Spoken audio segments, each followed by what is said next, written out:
Gente, eu estava discutindo então espermatogênese e ovogênese, e na verdade já falei de tudo isso. Eu queria apenas fazer um resumo das diferenças entre espermatogênese e ovogênese, fase por fase, as 4 fases que você pode ter: multiplicação, crescimento, maturação, que é a meiose, e diferenciação, em espermatogênese e em ovogênese. Primeiramente, fase de multiplicação. Nos homens, gente, isso aqui acontece da puberdade, época do amadurecimento sexual, entre 9 e 13 anos de idade, até o fim da vida. E, moçada, você vai produzir um número ilimitado, indefinido de espermatogônias. Enquanto, moçada, nas meninas, isso aqui acontece somente durante a vida intrauterina, somente enquanto a menina está na barriga da mãe dela, e vai produzir um número limitado de ovogônias. Nas meninas, moçada, elas só produzem enquanto estão na barriga da mãe, em um número limitado, tanto é que um dia vai esgotar em relação ao fenômeno de menopausa. Fase de crescimento. Nos homens, a fase de crescimento ela é pouco intensa. Ah, por quê? Porque o espermatozoide ele é naturalmente pequeno. Então, aquele lance que você cresce um pouquinho para poder fazer a meiose, onde uma célula, espermatócito primário, vai formar 4 espermatozoides. Então, tem que crescer um pouquinho para se dividir em 4 menores.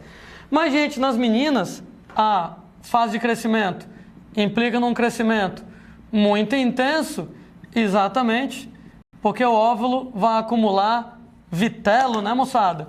Vitelo lá, um material de reserva nutritiva para o desenvolvimento do embrião. Em relação à meiose, 2 diferenças marcantes. Primeiro, nos homens, a meiose acontece sem interrupções.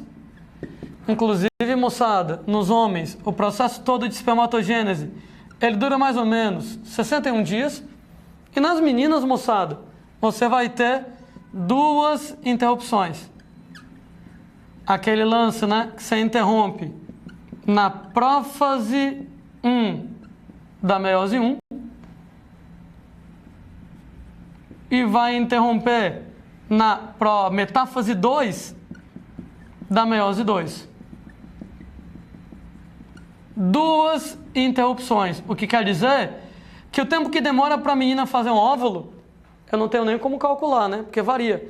A menina, por exemplo, que está ovulando com 18 anos de idade, uma mulher que está ovulando com 35, foi tempo diferente, né? Porque ela vai lá, começa a fazer a meiose 1, na meiose 1, no diplóteno da prófase 1, interrompe, e aí lá na metáfase 2 da meiose, interrompe de novo, lembrando que só termina após a fecundação, né? Como a gente está lembrando aqui, essa interrupção, essa primeira interrupção, continua próximo à ovulação, continua nas proximidades da ovulação, e essa segunda interrupção continua somente após a fecundação. Gente, isso tem uma consequência muito importante na saúde reprodutiva das mulheres. Você estava comentando que quanto mais avançada a idade da mulher, maior o risco dela ter um filho com síndrome de Down, dela ter uma não disjunção cromossômica e ter um filho com aneuploidia. Por quê? Porque a mulher, por exemplo, que tem 15 anos de idade, que está ovulando, gente, a meiose 1 está interrompida há 15 anos. Mas depois de 15 anos, os hormônios femininos vão lá, batem na porta do óvulo. Ô óvulo, acorda aí, termina lá a meiose. E aí, gente, você tem lá na meiose, né, o par de cromossomos homólogos. E aí, quando você vai fazer a meiose 1, separa os cromossomos homólogos. Vai um para lá, vai um para cá. E acontece tudo belezinha. A meiose normal, a criança normal. Entretanto, numa mulher de 45 anos de idade, que vai fazer a meiose, gente, a meiose nela está interrompida há 45 anos. Faz 45 anos que você tem lá o ovócito primário na prófase 1 interrompido. Depois de 45 anos, com a meiose 1 interrompida na prófase lá, no diplóteno da prófase 1, quando o hormônio feminino vai lá, bater no óvulo, o ovócito primário, acorda aí, termina sua meiose. Caramba, gente, são 45 anos, é um bom tempo. Nesses 45 anos, existe uma grande chance daquelas proteínas que formam a fibra do fuso. Lembra a fibra do fuso? Aqueles fiozinhos que vão puxar os cromossomos para um lado e para o outro. Tem uma grande chance das fibras do fuso estarem danificadas. Isso quer dizer que em mulheres em idades mais avançadas, nesse caso lá, quando os hormônios femininos vão reativar a meiose 1 no ovócito, depois de muito tempo, era para ir um cromossomo para um lado, um cromossomo para o outro, separou os cromossomos homólogos. Pode ser que na mulher vão os dois para um lado, 0 para o outro, não disjunção, e aí você acaba tendo o surgimento de uma criança com aneuploidia, por exemplo lá, síndrome de Down. Então o problema é que quanto mais avançada a idade da mulher, maior vai ser o tempo de interrupção na meiose. Quanto maior o tempo de interrupção da meiose, automaticamente você vai ter degradação das proteínas que compõem as fibras do fuso, no que aumenta o risco de degradação das proteínas que compõem as fibras do fuso. O resultado é que aumenta o risco de uma não disjunção.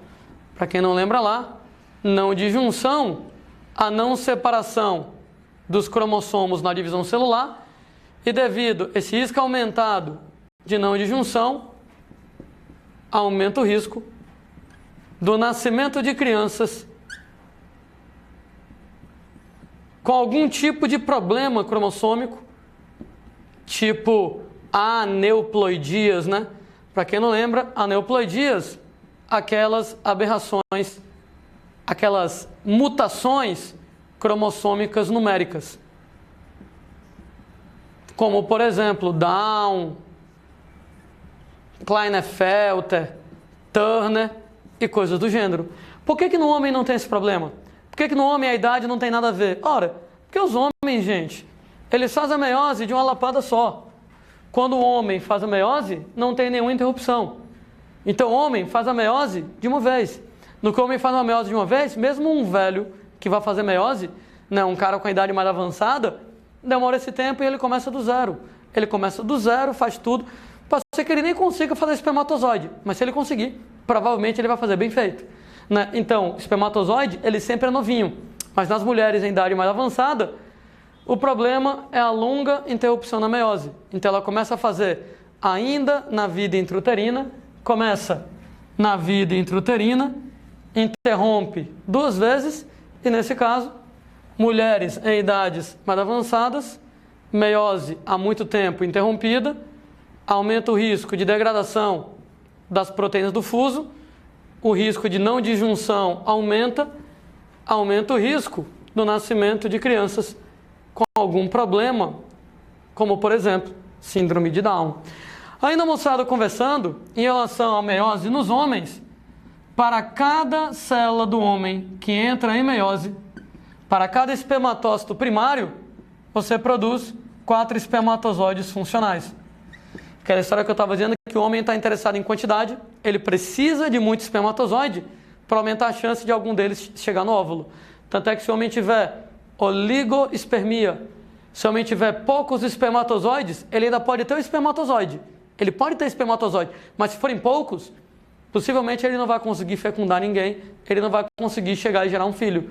Então, para cada espermatócito primário, 4 espermatozoides. Mas as meninas estão interessadas em qualidade. Então, para cada ovócito primário, ela produz apenas um óvulo funcional. Nesse caso, melhor do que você ter 4 óvulos meia bomba, é um óvulo bem feito. Então é aquela história que você vai investir todo o vitelo para formar um óvulo só bem feito e as outras células atrofiadas, né? Aqui, uma produz 4. Aqui uma produz 4, mas 3 atrofiam, corpúsculos polares, glóbulos polares e apenas um óvulo viável. A última fase é a fase de diferenciação, ela é a espermiogênese. Nesse caso, moçada, ela está presente nos homens. Por quê? Porque a espermátide no homem é diferente do espermatozoide. Então a espermátide tem que virar espermatozoide. Tem que formar flagelo, acrossoma, etc. e tal. Mas nas meninas não existe uma 4ª etapa. Nas meninas não tem fase de diferenciação, mesmo porque nas meninas, quando o ovótide é produzido, o ovótide já é o óvulo, né? Então, depois que você tem a fecundação, após a fecundação, o ovócito secundário forma lá o ovótide já é o óvulo, não precisa de uma quarta etapa. Nas mulheres só tem 3: multiplicação, crescimento e maturação. Mas, gente, nos homens, aí você vai ter as 4 etapas, uma espécie de resumo do que eu tinha comentado até agora.